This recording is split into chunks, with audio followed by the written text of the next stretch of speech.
เมื่อเราบันทึกรูปคลื่นสัญญาณตัวคอมแต่ละแอกครบแล้วก็จะได้ประมาณนี้นะครับเมื่อเราปรับค่าความทาน R2 ในช่วง100ถึง25กิโลโอห์มเนี่ยแต่ก็ยังไม่นำกระแสจึงมีสัญญาณตัวคอมแต่แอก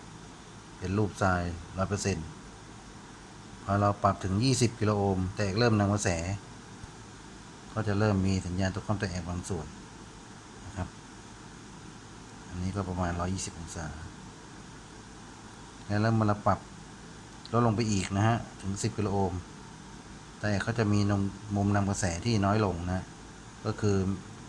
ทิกเพื่อจุดชนวนแต่เอกให้นำกระแสเร็วขึ้นนั่นเองก็มีกำลังไฟไปตกคอมที่หลอดไฟมากขึ้นทั้งเฟสบวกเฟสลบนะตรงนี้เห็นว่าแรงดันอยู่ที่ประมาณ15โวลต์นะฮะที่ตกคอมแต่เอกและเมื่อปรับลดลงไปอีกเป็น5กิโลโอห์มแรงดันตกคอมแต่เอกก็จะลดลงเหลือประมาณ10โวลต์ซึ่งมุมกระแสก็จะเร็วขึ้นอีกนะก็สังเกตว่าเมื่อแรงดันคอมแต่เอกน้อยส่วนที่หายไปก็คือไปอยู่ที่หลอดไฟนะฮะซึ่งข้างบนนี้เป็นสัญญาณลูกคลื่นตกคอมหลอดไฟนะครับก็จะตรงข้ามกันนะเฟสลบก็เช่นเดียวกันนะที่หายไปก็คือไปตกคอมที่หลอดไฟนะครับและเมื่อเราปรับลดไป0โอห์มเลยนะฮะมุมนำกระแสของ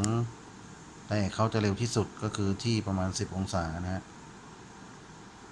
เพราะฉะนั้นพื้นที่กำลังไฟที่หายไปทั้งหมด170องศาโดยประมาณก็จะไปอยู่ที่หลอดไฟเต็มที่เลยนะทั้งเฟสบวกและเฟสลบเพราะฉะนั้นที่การปรับค่าความทาน0กิโลโอห์มจึงเป็นการปรับให้หลอดไฟสว่างที่สุดหรือกำลังไฟไปอยู่ที่โหลดมากที่สุดนั่นคือปรับมุมนำกระแสของแต่เอกเร็วที่สุดนั่นเองนะครับที่ความทานน้อยสุดและเมื่อเพิ่มความทานมากขึ้นก็เป็นการเพิ่มมุมนำกระแสให้มากขึ้นก็คือเป็นการค่อยๆลดกำลังไฟฟ้าที่ตกคอมโหลดมากขึ้นให้ลดลงนะเพิ่มความทานจาก 5K เป็น 10K ก็เพิ่มมุมนำกระแสเพิ่มไปอีกก็เป็นการลดกำลังไฟฟ้าที่โหลดลงอีกอันนี้ก็จะสว่างน้อยลงละหลอดไฟปรับไป20กิโลโอห์ม